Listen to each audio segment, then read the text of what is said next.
আসসালামু আলাইকুম। এই মুহূর্তের সবচেয়ে বড় নিউজ হচ্ছে আমেরিকার সবচেয়ে বড় এবং পৃথিবীর সবচেয়ে বড় বিমানবাহী রণতরী আব্রাহাম লিঙ্কন পালিয়ে যাচ্ছে। হ্যাঁ, যেটার নেতৃত্বে পুরো ইউএস নেভি ইরানে হামলার ছক কষছিল, দীর্ঘদিন হচ্ছিল, এবং যেটা হচ্ছে চায়না উপকূল থেকে, তাইওয়ান উপকূল থেকে মধ্যপ্রাচ্যের দিকে অর্থাৎ ইরানে আক্রমণের জন্য এগিয়ে যাচ্ছিল, সেই শিপটা ইরানের অ্যান্টি শিপ মিসাইল এবং কামিকাজি ড্রোনের আঘাত থেকে বাঁচতে পালিয়ে যাচ্ছে।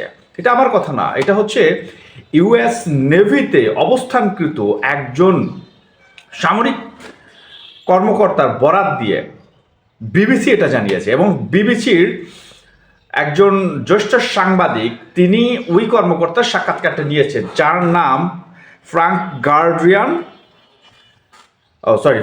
গার্ডার, যিনি একজন বিবিসির সিনিয়র সাংবাদিক। তিনি ইউএস নেভি অর্থাৎ আব্রাহাম লিঙ্কনে অবস্থানকৃত একজন সামরিক কর্মকর্তার বরাত দিয়ে এই তথ্য জানিয়েছে। তারা অর্থাৎ সামরিক কর্মকর্তা যারা আছেন নেভিতে, তারা আশঙ্কা করছেন, ওই জাহাজে যারা অবস্থান করছে তারা আশঙ্কা করছেন, যেহেতু হাজার হাজার ড্রোন ছোড়ার ক্ষমতা রয়েছে ইরানের হাতে এবং তাদের যে অ্যান্টিশিপ মিসাইল, বিশেষ করে রাশিয়া তাদেরকে খুবই পাওয়ারফুল কিছু অ্যান্টিশিপ মিসাইল দিয়েছে, এবং ইতিমধ্যে তারা গত 2-3 দিন হলো তারা একটি মিসাইল সিটি উন্মুক্ত করেছে, যেটার অবস্থান পারস্য উপসাগরের মাঝামাঝি জায়গাতে, এবং সেটার রেঞ্জ 1000-এর উপরে।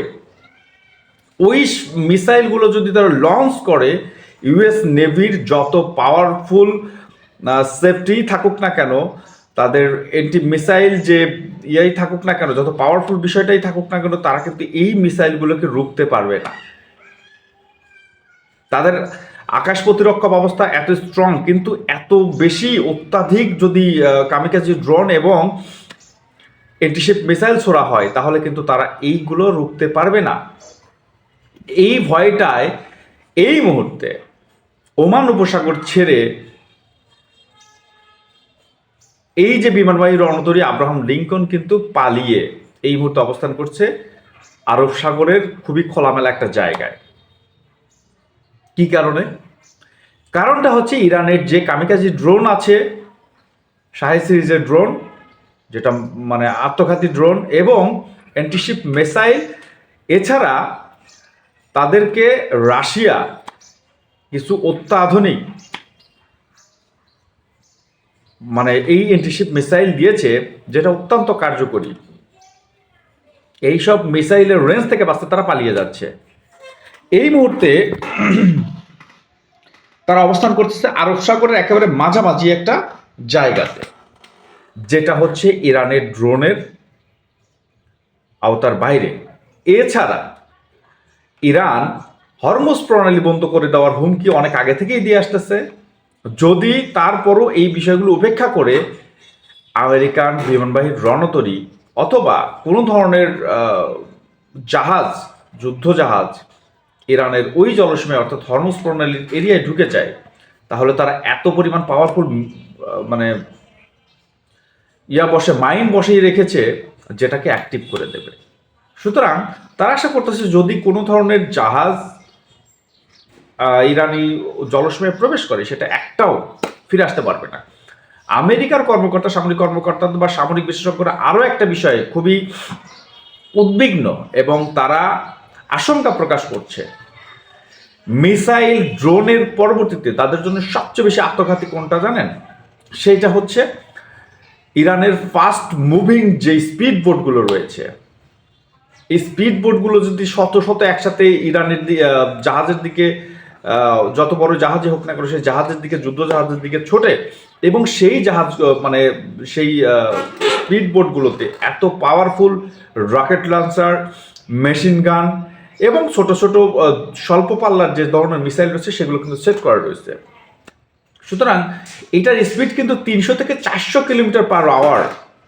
এই স্পিড বোটগুলো যেখানে এত দ্রুত ছুটবে, ছোটার পরে তারা যদি মিসাইল লঞ্চ করে, রকেট লঞ্চার লঞ্চ করে এবং মেশিন গান দিয়ে গুলি ছোড়ে, সুতরাং ওই যে অ্যান্টিশিপ মানে যে শিপটা রয়েছে আব্রাহাম লিঙ্কন, সেটা কিন্তু ধসিয়ে দেওয়া সম্ভব।